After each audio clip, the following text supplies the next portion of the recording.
Halo anak-anak, apa kabarnya hari ini? Nah, pastinya selalu sehat ya. Anak-anak, jangan lupa untuk mengawali segala aktivitas anak-anak dengan berdoa ya. Anak-anak ibu, kita hari ini akan belajar tema 3, subtema 3. Nah, kita sudah masuk ke pembelajaran 5 ya, dengan temanya Ayo Cintai Lingkungan. Oke anak-anak, ibu akan lanjutkan ya. Nah, tujuan pembelajaran kita hari ini, anak-anak bisa lihat 3.1. Anak-anak bisa lihat bagian indikatornya ya. Menguraikan pemanfaatan sumber daya alam untuk kesejahteraan masyarakat. Jadi nantinya anak-anak mampu menguraikan apa saja pemanfaatan sumber daya alam untuk kesejahteraan masyarakat. Nah, lalu 4.1. Lihat lagi bagian indikatornya. Memberi argumentasi tentang upaya pemanfaatan sumber daya alam hayati bagi kesejahteraan masyarakat. Nah, anak-anak, jadi nantinya anak-anak mampu berargumen tentang upaya pemanfaatan sumber daya alam bagi kesejahteraan masyarakat.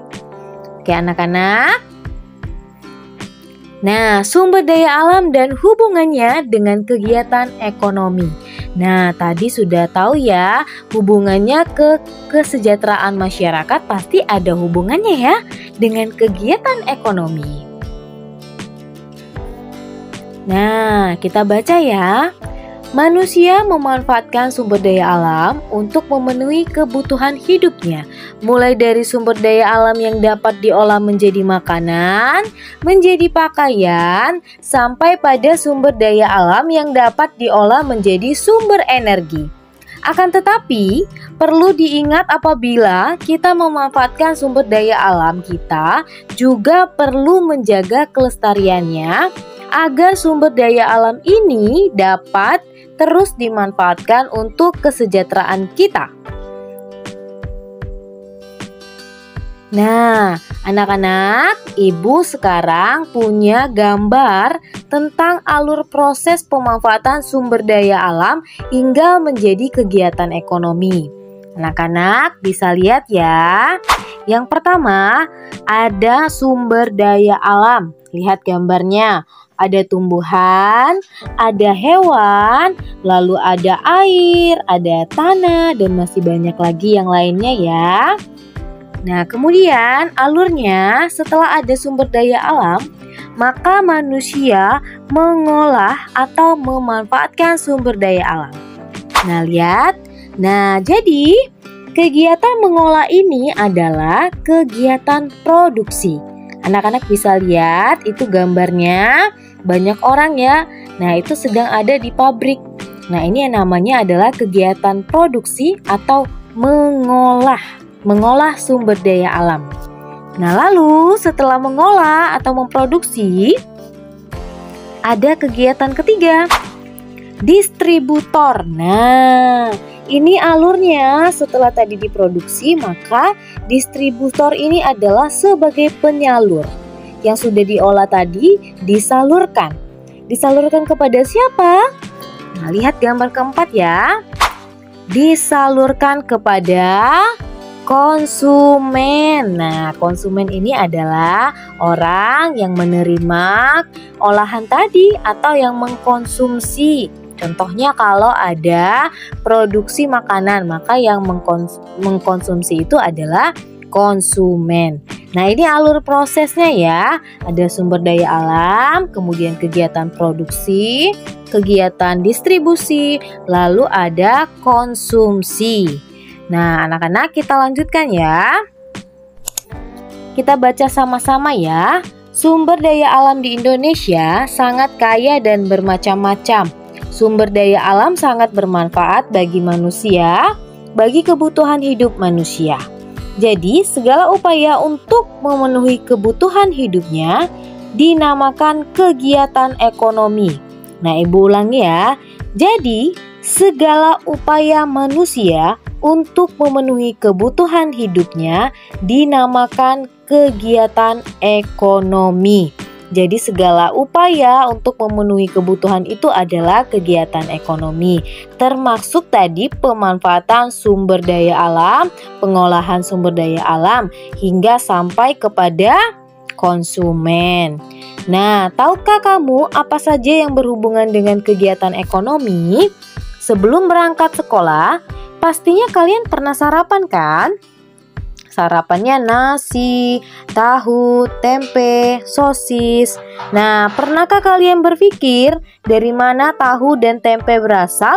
Atau dibuat dari apakah tahu dan tempe itu? Apakah langsung dipetik dari tanaman? Ada tanaman tahu dan tempe? Nah, tentunya tidak ya. Nah, mari kita simak ya.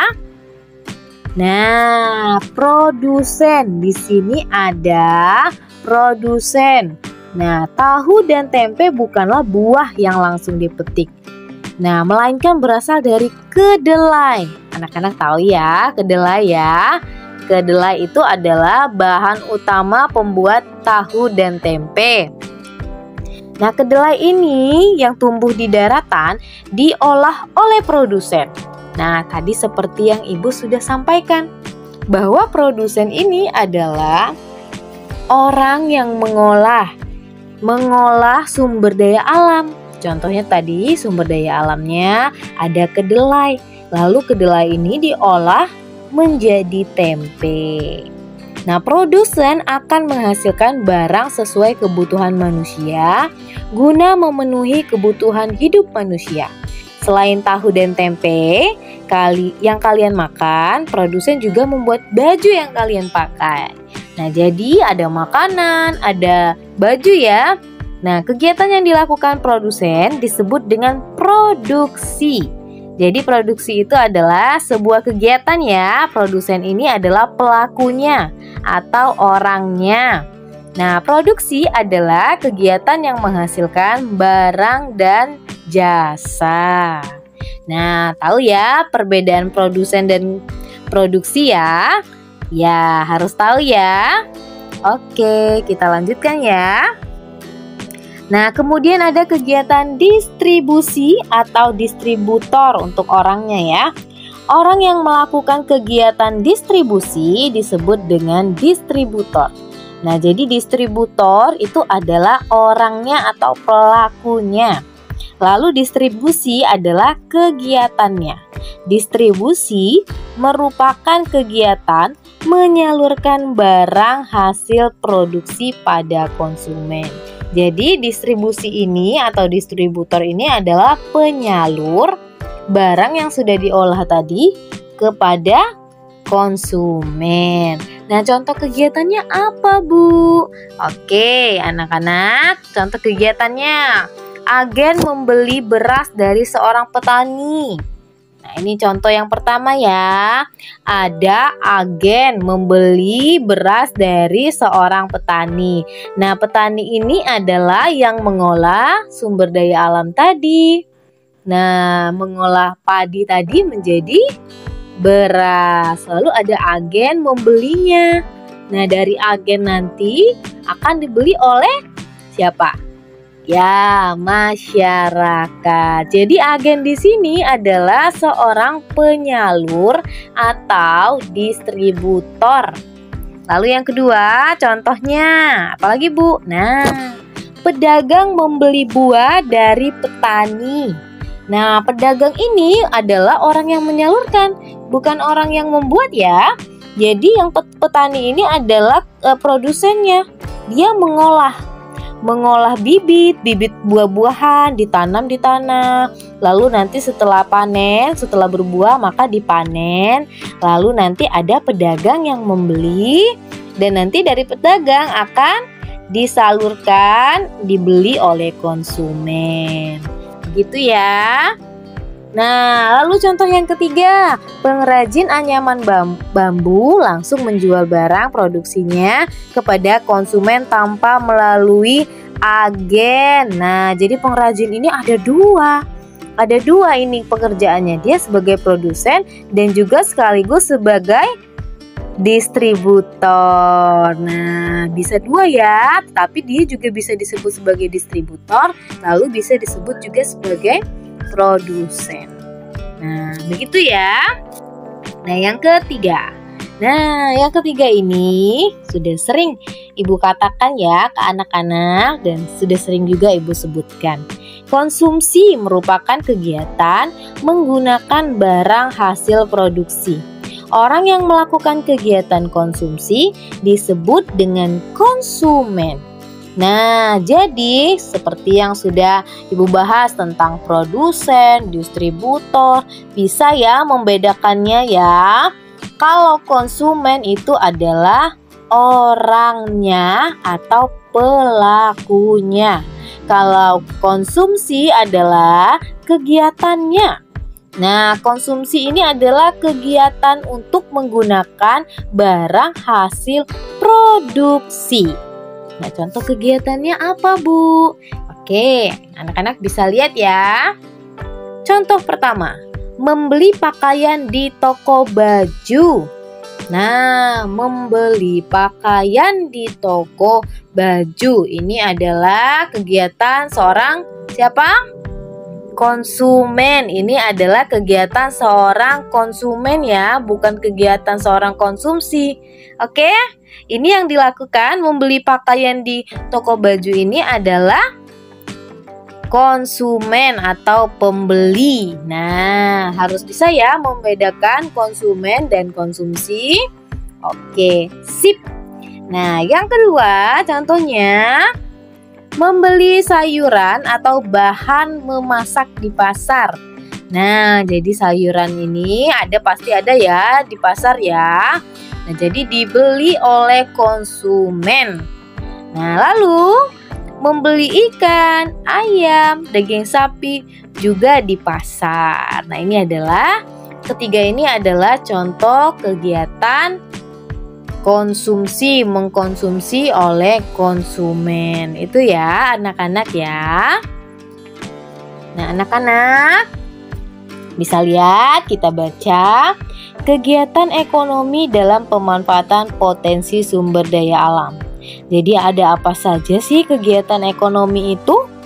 Nah, lihat ya, kegiatan ekonomi dalam pemanfaatan potensi sumber daya alam itu diantaranya pasti anak-anak sudah dengar. Pada beberapa pertemuan lalu juga sudah kita bahas. Nah, lihat ada 8 yang Ibu tampilkan.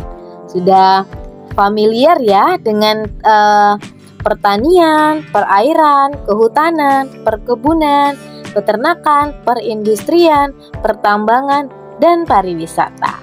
Pasti sudah tahu kalau Ibu tanya untuk satu-satu apa itu pertanian, perairan, apa contohnya pasti sudah tahu ya. Pertanian itu misalnya menanam padi, menanam jagung, kemudian perairan budidaya ikan, kehutanan misalnya menanam pohon jati, perkebunan menanam pohon sawit, kebun teh, peternakan pastinya ayam, sapi.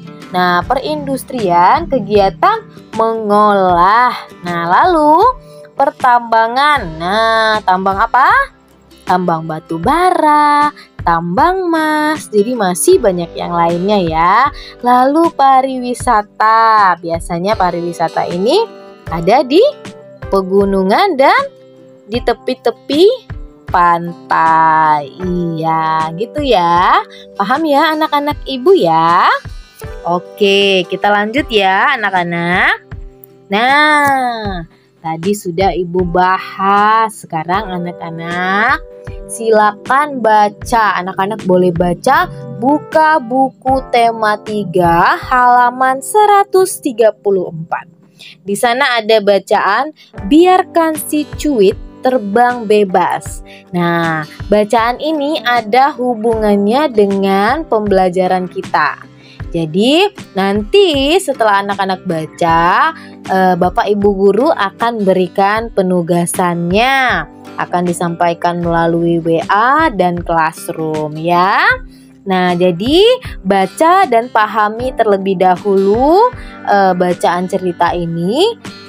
dengan judul Biarkan Si Cuit Terbang Bebas. Nah, ini ceritanya sangat menarik. Oke anak-anak, anak-anak baca terlebih dahulu ya dan pahami ceritanya. Oke anak-anak, nah terima kasih anak-anak sudah menyimak video pembelajaran hari ini. Nah, sampai jumpa di video pembelajaran berikutnya. Dadah!